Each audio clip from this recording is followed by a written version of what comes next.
जब महाभारत का युद्ध चल रहा था, दुर्योधन ने पितामह को बोला कि तुम हमारा पक्ष तो जरा भी नहीं ले रहे हो शकुनी के भटकाने पर।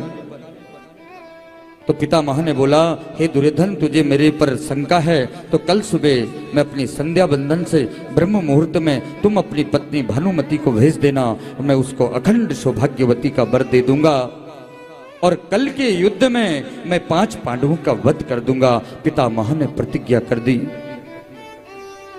इसमें पितामह बोलते, केशव तुम सारी रात नहीं सोए, तुमको मालूम था कि कल पितामह 5 पांडवों को मार देंगे। तुम जब पांडवों के पास में पहुंचे कृष्ण, तो पांडवों ने कहा, जिसके रक्षक आप हैं केशव, उसका कोई भक्षक नहीं बन सकता। तब तुमने क्या लीला करी थी याद है केशव, कि प्रातः काल तुमने द्रौपदी को बोला और द्रौपदी को लेकर के तुम मेरे कक्ष में आए थे।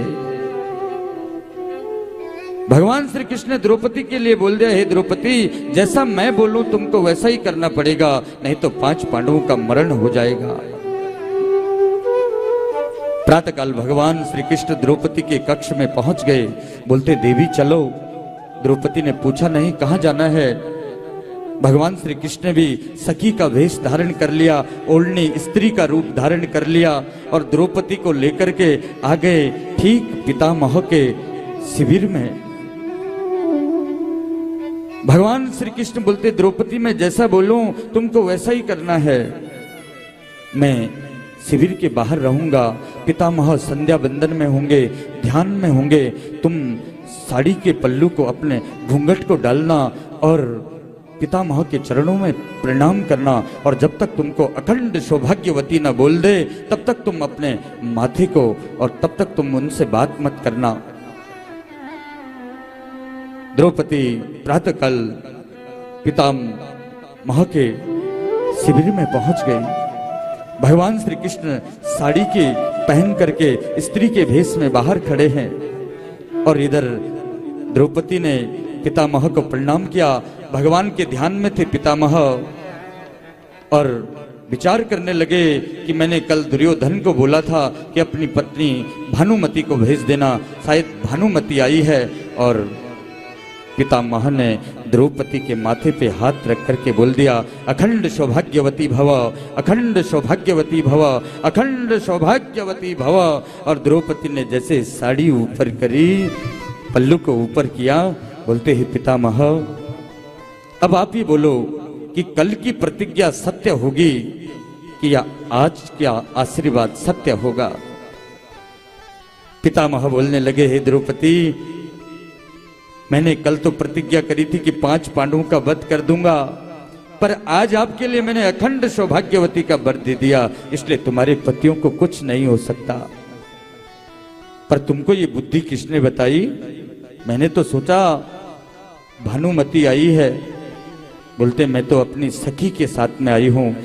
भीष्म पितामह जैसे ही बाहर आए, देखा भगवान श्री कृष्ण साड़ी घूंघटे के अंदर हैं। भीष्म पितामह बोलते, केशव तुमने मेरी प्रतिज्ञा को तोड़ दिया ना आपने, पर ठीक है, आप चिंता मत करो, मैं भी आपकी प्रतिज्ञा न तोड़ूं तो मेरा नाम भी शांतनु नंदन, मुझे भी मत बोलना। बोलो जय श्री कृष्ण। दूसरे दिन फिर महाभारत का युद्ध प्रारंभ हो गया। पितामह ने बाणों की बरसात कर दी अर्जुन के रथ की तरफ, केशव की तरफ बाणों की बरसात कर दी और कई बाण तो अर्जुन के आसपास, अर्जुन के धनुष पर भी बाणों की वर्षा कर दी। अर्जुन बोलते हैं, केशव मेरी रक्षा करो, पितामह मुझे मार डालेंगे। हे केशव मेरी रक्षा करो, ये पितामह मुझे मार डालेंगे। भगवान श्री कृष्ण को अर्जुन बहुत प्यारे थे, तो देखा पितामह बाणों की वर्षात कर रहे हैं, ये तो अर्जुन के प्राण ले डालेंगे। और भगवान श्री कृष्ण तो रथ से कूद गए जमीन में और एक टूटे हुए रथ के पहिए को लेकर के भीष्म पितामह को ही मारने के लिए दौड़ गए। और जैसे पितामह के पास में पहुंचे, पितामह बोलते हैं, केशव अब मार डालो मुझे, मुझे उसकी चिंता नहीं है, क्योंकि मैंने भी आपकी प्रतिज्ञा को भंग कर दिया। आपने भी बोला था मैं किसी अस्त्र शस्त्र को नहीं उठाऊंगा।